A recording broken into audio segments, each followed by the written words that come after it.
Hey y'all, Luke McDaniel with Godwyn Stone Real Estate back again. I'm at another one of Brittany Picolo-Ramos' properties, 810 Jena Street. And the best part about this property, it's half a block from Magazine Street.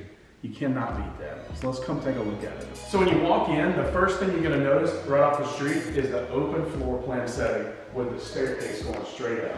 It's a 3-bedroom, 2-bath, a little over 1,500 square feet. I'm telling you, you need to come look at it, you're gonna love it.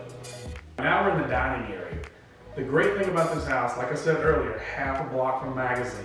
So when the parades start, all your friends can come over. Not only can they eat with you, they can stay with you. You got bunk beds right here.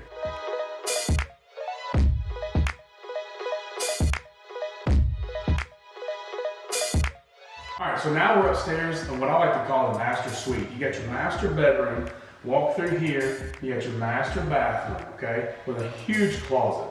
Also, you have a 3rd bedroom right here off the side that you can convert into an office, anything you want to do with it. But let's take a look at it. First thing you notice when you walk in this bathroom is beautiful tile floors, right? All the way up to this walk-in shower, glassed in. You walk into the closet here, you're gonna notice these industrial piping. I think it's a great touch. I think anybody who gets this house is gonna absolutely love it. All right, so now we're in the master. What I love about the master, it overlooks Magazine Street, and when you walk out on the balcony, you can have that parade feel without having to get in the middle of it. So if you got kids, you can sit on the balcony and enjoy everything there is to offer about the parades in New Orleans. Now we're out here on the deck. This is my favorite part about the house because I would be out here every day, sitting right here at the table, just watching people go by, watching the traffic, on the other side of the deck, watching Magazine Street. All right, so the best part about this also is the outside area.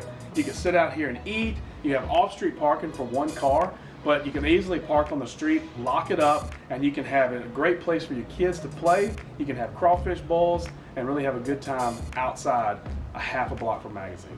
Hey, and like always, thank y'all for stopping by, going through the house with us. And again, look us up on Facebook, Instagram. If you want to see any of the houses, go to godwynandstone.com. We'd love to help you. Thank y'all.